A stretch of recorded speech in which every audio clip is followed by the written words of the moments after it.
What's up, guys? Welcome back to Digital Dive-In, the proper gaming talk show where we dive into the latest news in gaming every single week. It's your boy, Mr. Monkey. With me today is SGK. It is Friday, May 14th, and we got a ton of stuff for you today. We're going to rapid fire this because this guy's late for work. Starting off with some, of course, you know, we're Sony fanboys, so we're going to be talking about the brand new PlayStation 5 controllers that Sony just dropped. They're going to be coming out with a red and black controller on June 11th. The black one is going to be priced at $69.99, while the red one is a whopping $74.99. What the hell? Yeah, they're expensive. I mean, the old controller, even PlayStation 4 PlayStation 4 controllers were like, you know, the price of a brand new game or more, depending. No, yeah.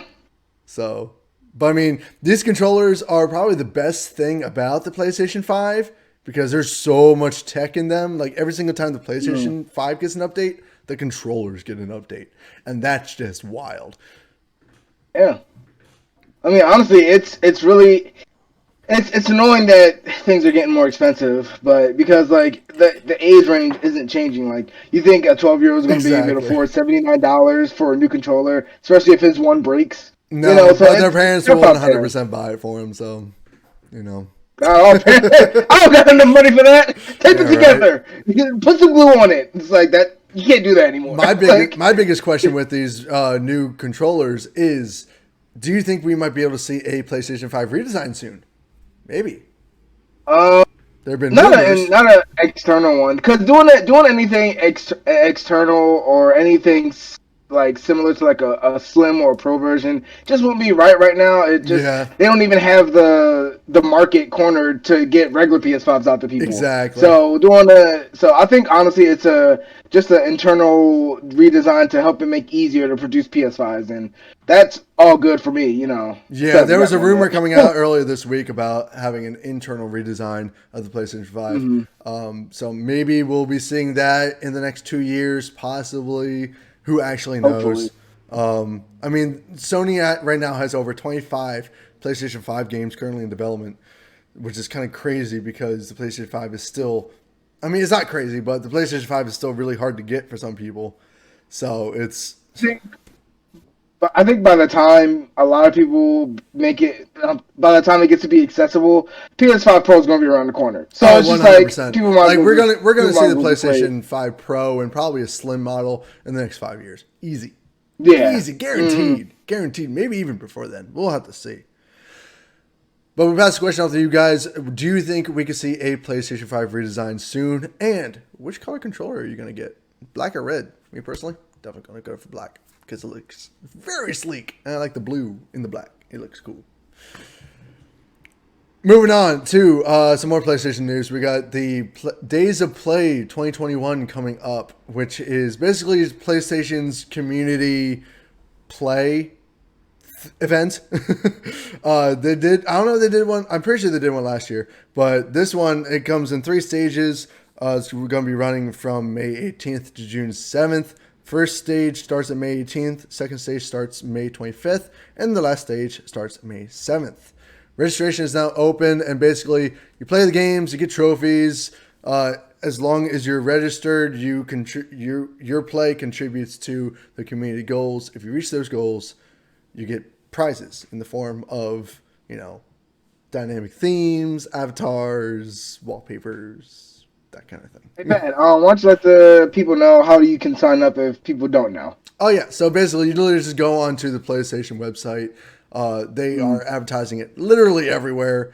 You just hit sign up. You just sign up with your login, and then you are good to go. Literally just a button, sign up, done.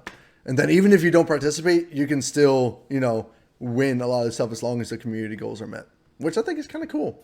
I like PlayStation. Because working young older people are not going to have the time to get to those goals. Yeah, I just got Nier Automata, which was a PlayStation 4 exclusive for a while. Nice.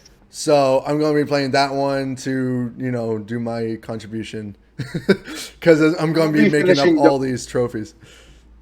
I'm going to be finishing up Doom Eternal because I have to beat that DLC. I haven't even gotten to finish the first part yet, so yeah. I need to catch up. I got like a little bit through that game and stopped playing. I'm The playing greatest Final FPS on Fantasy the right market. now. I'm playing Final Fantasy right now. It's so much fun. And now I That's got fair. Nier Automata, and I want to play that. And apparently Assassin's Creed got fixed, so I want to play that too. Bro, don't forget Resident Evil, Biomutant, like Mass Effect. Dude, I'm way too hyped for Biomutant. You know, I'm going to be I pre-ordering it. I know, haven't pre-ordered a bro. game in a long time. I'm pre-ordering Biomutant. Okay. Friday. I can't Friday, I'm wait. pre-ordering Biomutant and Necromunda, Hired Gun, Fair which is enough. coming out in June. So I can't I wait. got those 2 months set up. But anyway, Speaking about games coming out, we got some more news about Battlefield 6, which is the next release in the Battlefield series, come out March 2022, I believe. They announced that this game is going to be coming out for both last gen and current gen, which has raised some issues. Well, I think that's awesome. It's actually raised some issues about the quality of the game, whether it's going to be the exact same game on both systems or if there's going to be a last gen system version and a next gen system version, like they have been with Call of Duty Cold War, Assassin's Creed Valhalla, and a couple of others that they've had next gen versions of the game release a little bit afterwards. But what do you? Battlefield 4 was on. Battlefield 4 was Oh, on sorry, what were you PS4. going to say? Battlefield 4 was on It was PS4. on PS4. Yeah, then Did there's they have Battlefield two 1. versions for PS4 and PS3? I don't Because it remember. did come out on both. Yeah, but I don't remember. I don't actually. remember. However, Because with the PlayStation 4 and PlayStation 3, there wasn't that much of a like huge Generation difference. Elite? Yeah, exactly. As there is now, because you Yeah. get the SSD and 4K support and all that jazz now. So, but what do you think? Do you think I don't we're going to know. see two different versions, or do you think it's going to be the same one? It makes sense to make two different versions, I mean, but it would. because making a Battlefield game, it's a huge project, but it's not as huge as something like Cyberpunk, True. where it's like double the so massive. So I think they did have enough time and effort to do that. But also, we've had games that have had PS4, PS5, and then it didn't held it back too much. It was still very much quality, pleasurable, Yeah. all that other stuff. And then with Battlefield 4, like we were saying, it was on PS4 and PS3, and the quality stayed there across the board for all platforms. So I'm not too worried. But then again, I'm not the biggest Battlefield fan, and every Battlefield for the last like 3 Battlefields have had some kind of controversy, some kind of complaint, Yeah. some kind of something or other. This one, So this one, they said they're going to be focusing more towards like, I guess, futuristic battles, which I'm all for because I love futuristic shooters. So Call it'd of be Duty interesting. route where you're just shooting robots and robots versus robots and Yo, going into yeah, space. no, and, that was. you That know, was like I hope it's more along the lines of like a Titanfall-esque type of futuristic shooter. yeah, That would be dope. yeah. That would be dope. But I don't know. What do you guys think? Let us know in the comments. Do you think we're going to see two different versions of this, or do you think we're going to see just one on both systems? Because that would really hold the quality of the game back if it's just one version of the game. Let us know what you think in the comment section below. Moving on up. When was the last time you heard anything about Apple being known for anything other than really shitty phones and very expensive laptops? Because apparently, Ever. exactly. Apparently, they're trying to make a hybrid gaming system that's going to be the competitor to either the Switch or Google Stadia. They haven't really released a whole lot. There's leaks, or the specs of this whole console were leaked and got everyone talking about it. They even released a little box with the Apple logo and a controller image. We don't know if those are final renders or not, final products, but they were dropped. So it's got everyone talking about now how Apple is really targeting the whole Apple Arcade thing. They've been talking with bigger devs like Ubisoft about making games for this. But the thing is, Apple's not a gaming company. They're not known for gaming. Their laptops are shit poor at gaming. So it's like, why?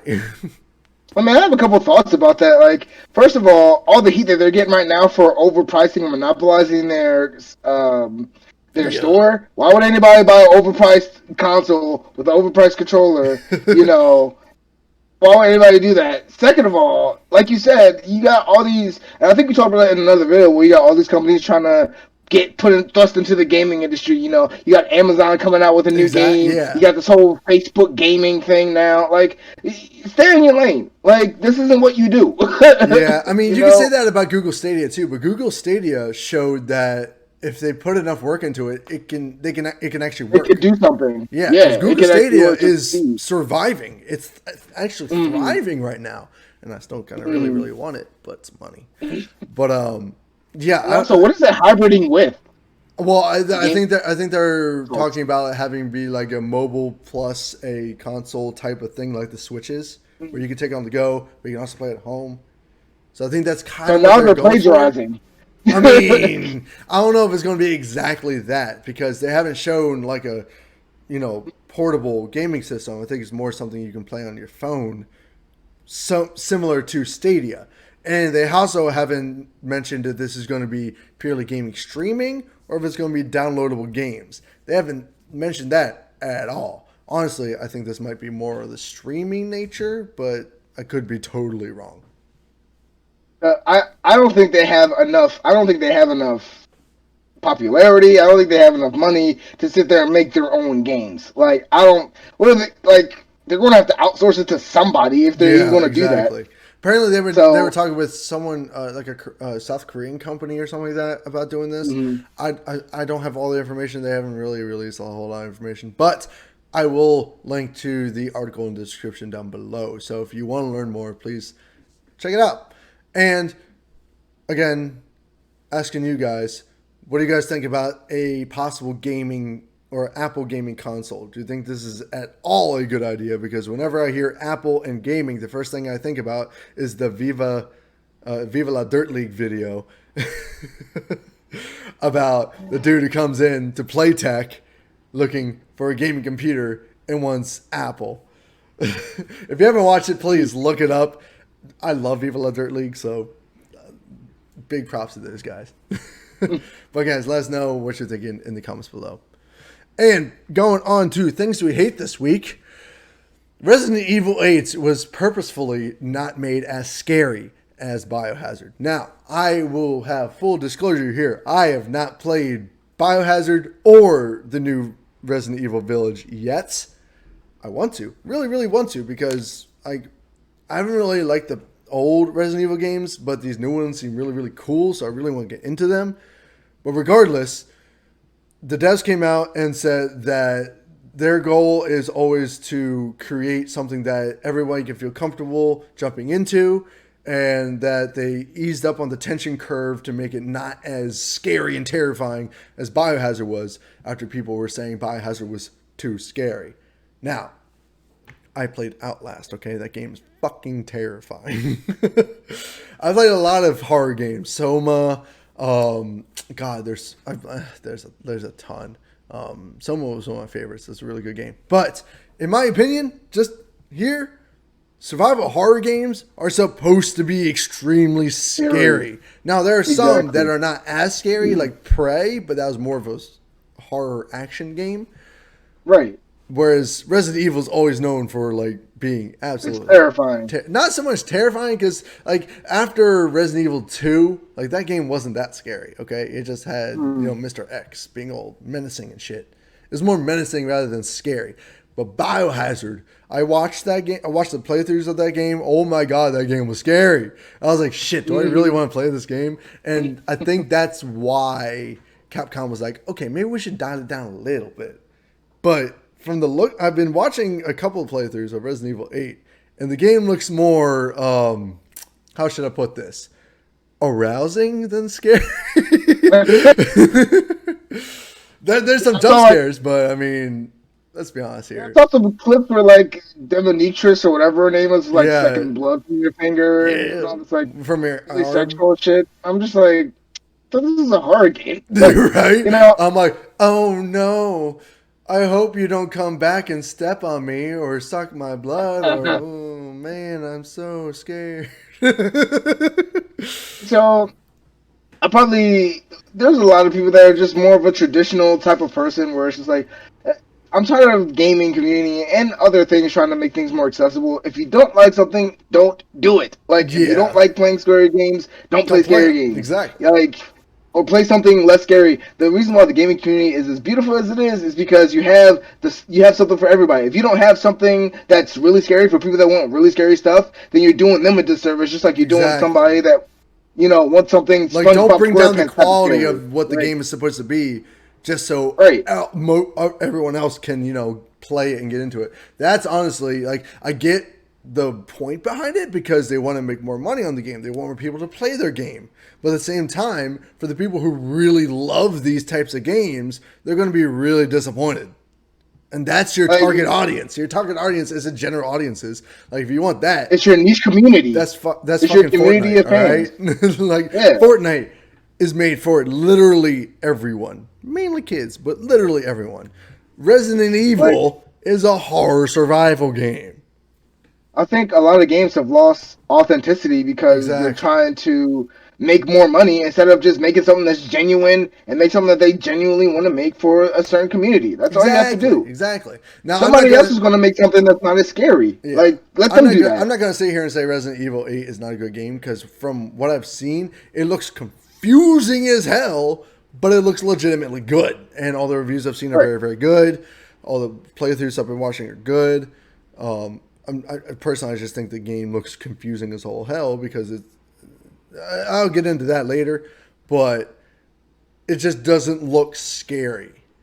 So I'm Right. like, I don't know. That's the thing. Like you said, they're going to lose more fans and they're going to lose more money because it's not what people. I That's don't not think what they're people going to were lose more expecting. money. I think they're going to make a ton of money on this game. Like, they already sold, since it's released, it already sold half of all of its copies. That's But that was off the crazy. expectation. I mean, That was off the expectation of it being scary. Everybody was True. like, "All right, let's get into it," and then now people are disappointed. And actually, now to it's be just honest, like, I'm well, pretty sure the Honkas sold the game, but still. Big Booba Lady sold that game for sure. I mean, that game had stupid amounts of promotion just from all the fucking memes that were made about it. Like, you didn't see all yeah. this shit for Biohazard. No one, like, Biohazard just released as a regular video game, but Resident Evil Village, oh my god, freaking, there's porn about it. Okay, like, come on. There's porn about the Doom game, so that's not really saying much. I mean, yeah. If it is it what is it Rule 13 or 16 or whatever? If it exists, there's porn about it. Yeah, exactly. But anyways, we want to pass the question off to you guys. This being the last question or last article of the day. What do you guys think about Resident Evil not being as scary on purpose? Do you think that's good that more people are going to be able to play the game? Or do you think that, horror survival games should stay horror survival and people who really care about this game would appreciate that more? Let us know whatever you're thinking about this and everything else we talked about in the comment section below. If you want to see us dive deeper into anything we talked about today, just let us know. We'll see if we can set up a second stream or a second video for the week, and we'll do that. YouTube just launched this whole new thing called YouTube Shorts. So we could definitely do short little videos touching on one topic throughout the week. Well, probably me, because I have more time on my hands. But let us know if that's something you guys would be interested in as well. If there's like a big ass topic that drops during the day, I can jump on, talk about it really quick, get my thoughts out there for you guys to enjoy, and you guys can let us know everything you're thinking. But let us know if that's something you would want. Please give us feedback. We love that shit. And we'll go from there. Gives us power. Gives us power. Anyways, guys, thank you so much for watching. If you like this video, please hit that subscribe button. Remember, we are still doing the game giveaway once we hit 200 subs. So now it's the perfect time to subscribe. We drop videos every single Friday. If you like this video, please hit that like button and share this video with all your friends, family, colleagues, and everyone in between. Guys, thank you so much for watching. Stay excellent. And we'll see you guys in the next video. Peace.